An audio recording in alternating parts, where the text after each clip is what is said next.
L'Europe vit-elle au rythme du réveil des loups solitaires de Daesh? La démocratie turque est-elle en danger? Bonjour et bienvenue dans ce second numéro de 7 sur 7 sur crdi.tv. Pour commencer, quel avenir pour nos agriculteurs? Il y a quelques jours se clôturait la foire agricole de Libramont, occasion rêvée pour nos équipes de faire le point sur le moral de ceux qui veillent à fournir les étals de nos supermarchés. Vente de proximité, TTIP et exportation chinoise, l'espoir à la ferme, un sujet de Steve Carrier et Olivier Verbruggen. À l'heure où l'Europe persiste à subsidier son agriculture pour rester compétitive plutôt que de renforcer la solidarité de ses pays membres afin d'assurer sa souveraineté alimentaire, nous nous sommes rendus à la foire de Libramont pour donner la parole à ces citoyens belgo-européens, éleveurs de bétail et de volailles qui ont un avis bien tranché sur la question.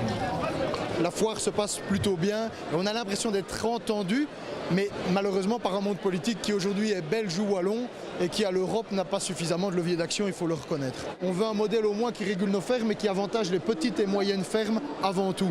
Et ils l'entendent de mieux en mieux. La promesse de l'élargissement européen, c'était celle-là. C'était la promesse d'avoir un marché commun intégré qui nous permette d'agir de front, d'être plus forts ensemble. Aujourd'hui, aucun agriculteur ne vous dira qu'il a récolté les fruits de cette Europe élargie.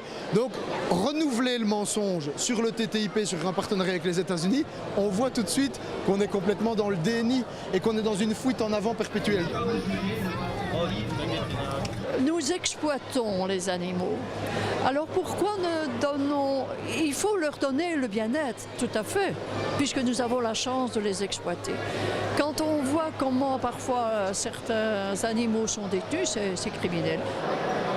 Chez mes parents, on voit quand même qu'il y a plus de tension, parce qu'il y a beaucoup plus de stress, puisque on n'arrive pas à payer nos factures, les fins de mois sont difficiles et il faut à chaque fois inventer de nouvelles combines, on va dire, pour faire tourner on va dire, la ferme. Il faut pouvoir rester compétitif par rapport à d'autres pays, ici à l'intérieur de l'Union européenne, donc on va dire la Pologne et tout, qui sont en fait, on va dire, c'est la ferme voisine, on va dire.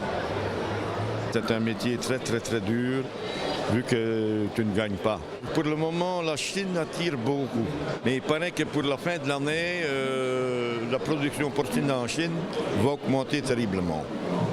Donc, si la production là-bas augmente, ce sera de nouveau la catastrophe ici. Vous l'aurez compris, si la foire est une fête, c'est aussi l'occasion de prendre conscience de la situation agricole en Belgique francophone afin de pouvoir mieux agir comme citoyens et consommateurs solidaires. Le 15 juillet dernier, la Turquie aurait vécu une tentative de coup d'État. Avant de tenter de comprendre les risques et enjeux, revivons ensemble le fil de cette nuit où les médias et nouvelles technologies de communication ont écrit l'histoire. 21h40 heure belge. L'armée turque bloque la circulation partiellement sur les ponts du Bosphore. À Ankara, des avions de chasse volent à basse altitude. La situation est confuse, la télévision nationale publique annonce l'instauration d'un couvre-feu et de la loi martiale. Istanbul et Ankara sont partiellement paralysés. 22h39, le chef de l'état-major de l'armée turque est pris en otage. Les soldats affirment avoir pris le pouvoir pour défendre la démocratie. 23h25, le président Erdogan prend la parole à la télévision nationale via l'application FaceTime. Il appelle le peuple à résister contre la tentative de coup d'État. Après des heures d'échanges de coups de feu, d'explosions, c'est vers 2h du matin que les autorités turques annoncent un retour à la normale. Mais il faudra attendre 10h du matin pour que le général Umit Dündar, chef de l'armée turque par intérim, annonce l'échec du coup d'État. Le lendemain de cette tentative de coup d'État semble signer le début d'une purge de la société turque. Coup d'État ou non, le pouvoir d'Ankara a rapidement repris le contrôle sur la totalité de leur territoire. Mais à quel prix sur la démocratie et les droits de l'homme? La Turquie, un État laïque, en danger, un sujet préparé par nos équipes, Louise Van Gulik, Tony Alp et Benoît Soreille.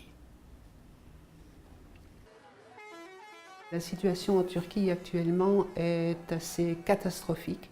Depuis que le président Erdogan a décrété l'état d'urgence, de nombreuses personnes sont détenues. D'après nos informations, 10 000 personnes seraient détenues à présent dans des prisons. Le président Erdogan est en train de purger ou essaye de purger toute la société de toutes les voix dissidentes. L'Union européenne a réagi face à cette répression.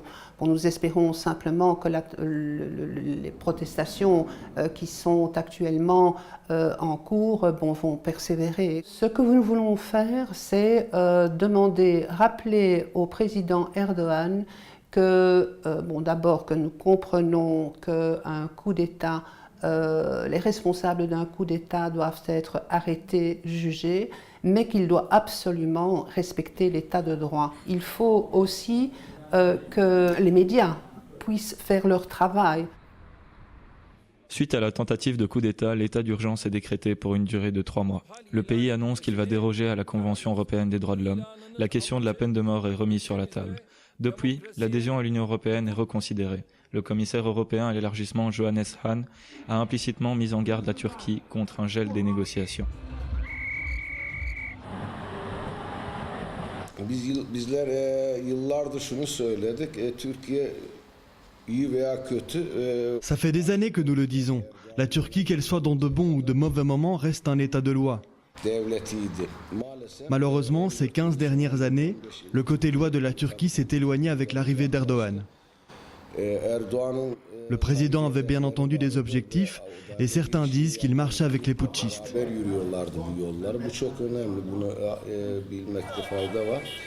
L'authenticité de ce putsch est depuis remis en question.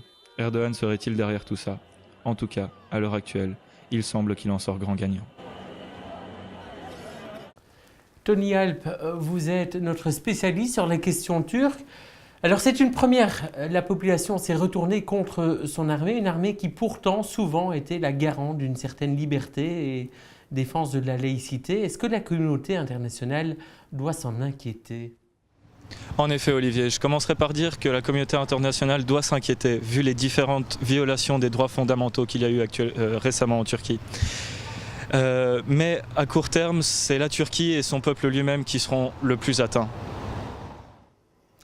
Quelles sont les prochaines étapes d'importance dans le calendrier pour le régime du président Erdogan? Depuis quelques années, c'est le but d'Erdogan de changer la constitution et avec un climat politique pareil, je pense bien que sa prochaine étape sera de changer cette dernière.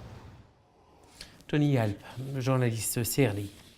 Paris, Bruxelles, Orlando, Magnaville, Nice, Munich et bien d'autres villes ont été ces dernières semaines au cœur des titres de l'actualité, sous le feu d'attaques terroristes, souvent d'une atrocité extrême. Outre le discours politique, comment combattre la radicalisation? Nos sociétés sont-elles prêtes à vivre au rythme de ce que certains appellent une nouvelle forme de guerre? Un sujet préparé par les équipes de l'agence de presse indépendante, Olivier Verbruggen, Benoît Soreille. Les experts sont clairs sur la question. Il n'y a pas de profil type. Les organisations terroristes cherchent à exploiter des personnes frustrées, désespérées et donc isolées. Mais il ne faut pas pour autant faire d'amalgame et céder sur nos valeurs démocratiques. Ce que recherche l'État islamique, comme d'autres groupes encore une fois, c'est de diviser et surtout de faire en sorte que nous, pays occidentaux, renions progressivement nos valeurs, de sorte qu'ils trouvent, eux, des justifications supplémentaires à leurs actions. Raison pour laquelle il ne faut absolument pas tomber dans le piège, ni effectivement d'un conflit interreligieux, ni d'un affaiblissement progressif de nos valeurs. La déclaration d'Angela Merkel ce 28 juillet suite au dernier attentat en Allemagne va également dans ce sens. Les terroristes veulent que nous perdions de vue ce qui est important pour nous. Ils veulent détruire notre cohésion et notre vivre ensemble. Ils veulent remettre en cause notre façon de vivre et notre ouverture ainsi que notre disposition à accueillir des gens en détresse. Nous nous y opposons fermement.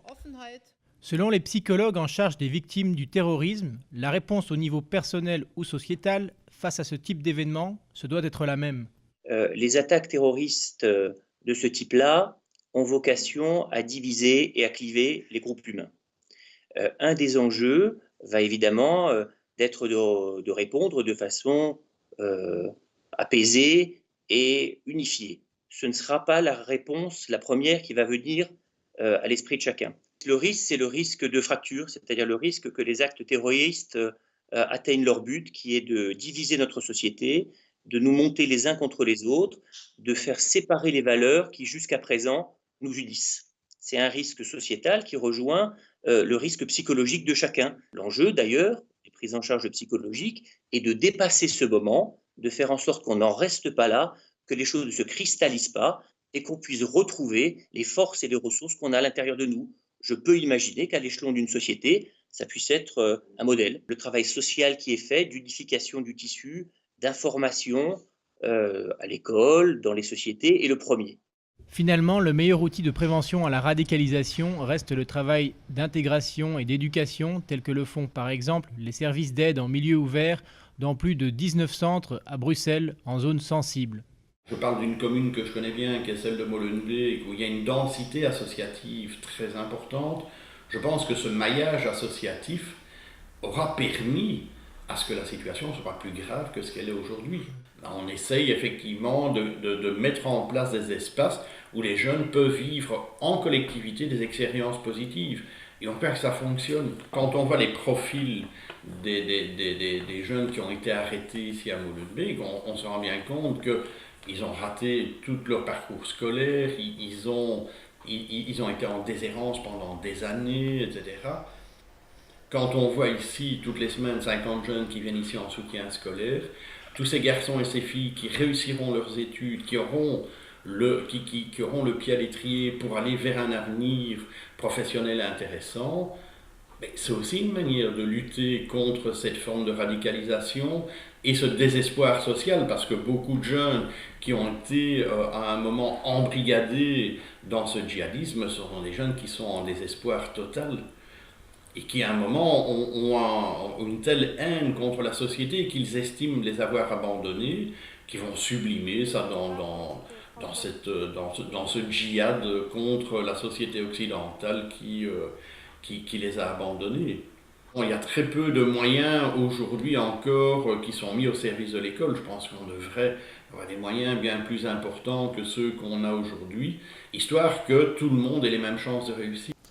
On retrouve en duplex notre correspondant permanent à Berlin, Hermano Menstern.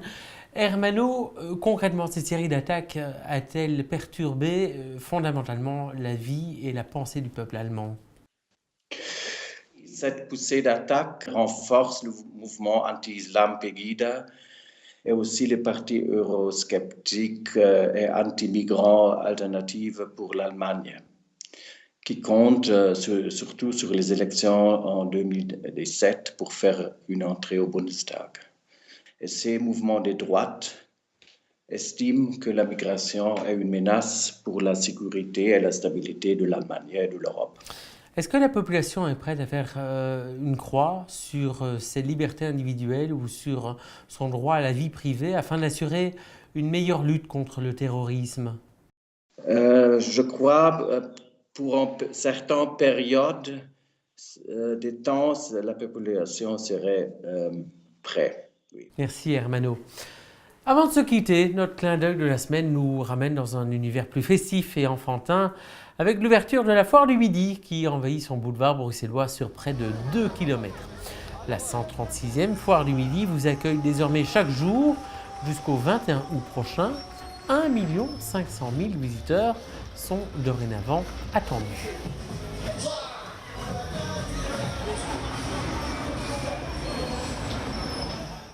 Voilà, il me reste à vous souhaiter une bonne semaine. N'hésitez pas à continuer à nous faire part de vos commentaires sur l'adresse 7sur7@crdi.tv. Et puis l'actualité en continu, c'est toujours via le compte Twitter, c'est RDI News. Au revoir, à la semaine prochaine.